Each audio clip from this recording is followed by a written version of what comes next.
আসসালামু creative online স্কুলের পক্ষ থেকে সকলকে জানাই শুভেচ্ছা এবং অভিনন্দন। আজ আমরা অন্যতম একটা গুরুত্বপূর্ণ টপিকস, সেটা হচ্ছে ট্যাগ কোশ্চেন। নবম দশম শ্রেণীর এই ট্যাগ কোশ্চেনটা আজকে কমপ্লিট করব এবং এখান থেকে সম্পূর্ণ মার্ক নেওয়ার চেষ্টা করবো ইনশাল্লাহ। তো এখানে বলা হয়েছে যে কোনো বাক্য যদি হ্যাবোধক হয় তাহলে ট্যাগ কোশ্চেন হবে নাবোধক, আর কোনো বাক্য যদি ন্যাবোধক হয় তাহলে ট্যাগ কোশ্চেন হবে হ্যাবোধক। তো এখানে বলা হয়েছে যে প্রথম যে বাক্যটা আছে he will sing a song, অর্থাৎ এটা আছে হ্যাবোধক, তাই এখানে হবে ওন্ট হি। আর যেহেতু এখানে আছে she has not completed the task, তাহলে এখানে নট আছে, তাই এখানে এটা হবে হ্যাবোধক হ্যাজ শি।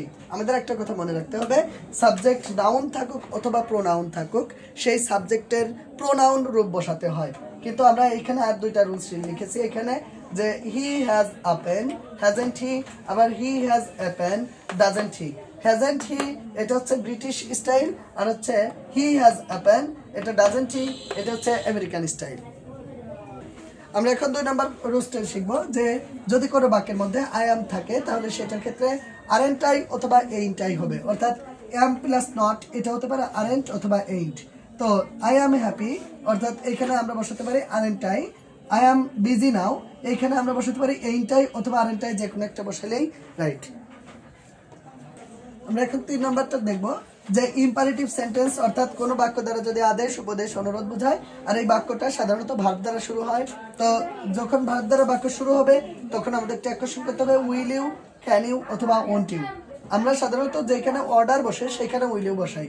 তো টেক এ সিট, সিটে বসো বা তোমার সিটটি গ্রহণ করো, এটার ক্ষেত্রে আমরা ওন্ট ইউ বসিয়েছি। আর রিড দ্য বুক প্রপারলি, তুমি তোমার বইটি পড়ো সুন্দরভাবে, এখানে উইল ইউ বসিয়েছি। অর্থাৎ এখানে যেটা বোঝানো হয়েছে যে যখন অর্ডার বসে তখন সাধারণত উইল ইউ, আর অন্য ক্ষেত্রে ওন্ট ইউ অথবা ক্যান ইউ বসতে পারে। অন্যতম একটা ইম্পর্টেন্ট একটা রুলস হচ্ছে 4 নম্বর রুলস, যেখানে ভার্বের পরে যখন অবজেক্টে ইউ থাকে তার ট্যাগ হবে ডন্ট আই অথবা ডন্ট উই। যেমন উইশ ইউ হ্যাপি বুট, তো এখানে আমরা ডন্ট আইও বসাতে পারি আবার ডন্ট উইও বসাতে পারি। আবার এখানে বলা হচ্ছে থ্যাংক ইউ, অর্থাৎ এখানে এই যে আমরা যে ভার্বের পরে যে অবজেক্টটা আছে সেই অবজেক্টটা আছে ইউ, তাই আমরা এখানে ডন্ট আই অথবা ডন্ট ইউ বসাতে পারি। আমরা এখন দেখবো যে কোনো বাক্যের মধ্যে, অর্থাৎ কোনো ইম্পারেটিভ সেন্টেন্সে যদি ডু নট অথবা নেভার দ্বারা বাক্যটি শুরু হয় তাহলে ট্যাগ কোশ্চেনে হবে উইল ইউ। যেমন do not hate the poor, এখানে হবে will you. Never tell a lie, will you, অর্থাৎ ডু নট দ্বারা শুরু হলে উইল ইউ, আবার নেভার দ্বারা শুরু হলেও উইল ইউ। প্লিজ বা কাইন্ডলি দ্বারা কোনো ইম্পারেটিভ সেন্টেন্স যদি শুরু হয় তাহলে সেইখানে উইল ইউ বসে বা ক্যান ইউ বসে, যে কোনো একটা বসালে right. Please extend your helping hand, অর্থাৎ এখানে প্লিজ দ্বারা শুরু হয়েছে, এখানে উইল ইউ বসবে।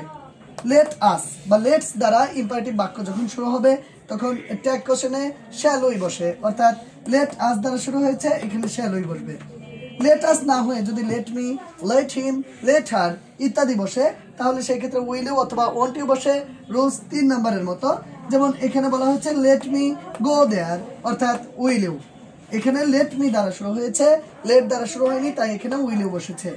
হেয়ার দেয়ার আল্লাহ ওয়ান ইট, ইটিসি দ্বারা কোনো সেন্টেন্স যদি শুরু হয় তাহলে উক্ত সেন্টেন্সের ট্যাগ কোশ্চেন করার সময় ওই শব্দগুলোই আমাদের সাবজেক্ট হিসাবে বসবে। যেমন এখানে hair is a phone number, অর্থাৎ ইজেন্ট, এখানে হেয়ার আছে, ইজেন্ট হেয়ার।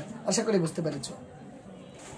এখন আমরা বুঝবো ট্যাগ কোশ্চেনের 10 নম্বর রুলসটি, যে ট্যাগ কোশ্চেনে যদি দিস দোজ এর কোনো সাবজেক্ট হিসাবে বসে তাহলে সেটার ক্ষেত্রে প্রোনাউন দে হয়, অর্থাৎ এবং দিস এবং দ্যাট এর প্রোনাউন হয় ইট। আমরা মনে রাখবো দিস দোজ এর প্রোনাউন দে, দিস দ্যাট এর প্রোনাউন ইট। যেমন this are colourful picture aren't they, this is my house isn't ইট।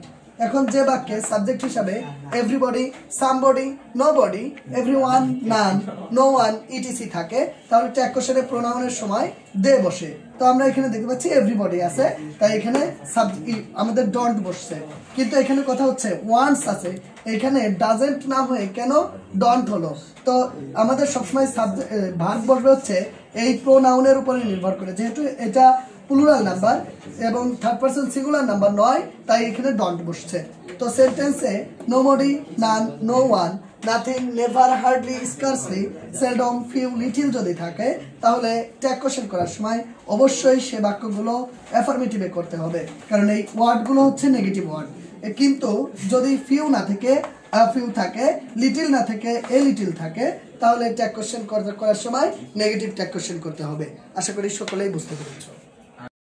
আমরা এখন 13 নং রুলসটা দেখব যে কোনো বাক্যের মধ্যে যদি নাথিং, এনিথিং, সামথিং, এভরিথিং থাকে তাহলে ট্যাগ কোশ্চেন করার সময় প্রোনাউন হিসাবে ইট বসে।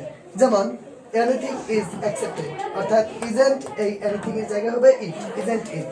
মডাল ভার্ব থাকলে যদি কোনো সেন্টেন্সের মধ্যে কোনো মডাল ভার্ব থাকে তাহলে ট্যাগ কোশ্চেন করার সময় সেই মডাল ভার্বই বসে যায় সরাসরি। যেমন she could solve the sum, এখানে could হচ্ছে মডাল ভার্ব, অর্থাৎ couldn't she। you need help me now, এটা need হচ্ছে modal auxiliary verb, need you needn't you। তো আমরা need নিয়ে কিছু কথা শিখবো। সেটা হচ্ছে need এর পরে যদি মেইন ভার্ব থাকে তাহলে সেটা নিডটা মডাল অক্সিলারি ভার্ব হিসেবে কাজ করবে, আর যদি need এর পরে 2 + v1 থাকে তাহলে সেটা মেইন ভার্ব হিসেবে কাজ করবে।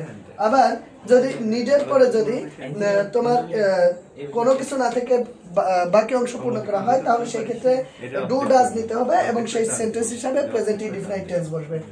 এবং 15 নম্বরে আমরা একটা জিনিস জানি যে ইউজ টু হচ্ছে মডাল অক্সিলারি ভার্ব, কিন্তু ইউজ টু যদি থাকে তাহলে সেই ক্ষেত্রে ইউজ টু কোথাও ব্যবহার হবে না, ইউজ টুর ক্ষেত্রে আমাদের এখানে ডিড ব্যবহার করতে হবে, অর্থাৎ they used to talk more than did.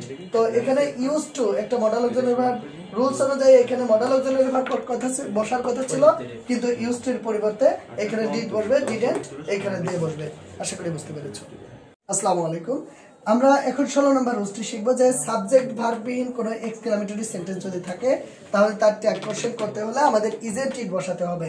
যেমন হাউ ওল্ড, এখানে কোনো সাবজেক্টও নাই আবার ভার্বও নাই, তাই আমরা ইজেন্ট ইট বসাবো। হাউ ফানি, ইজেন্ট ইট বসাবো।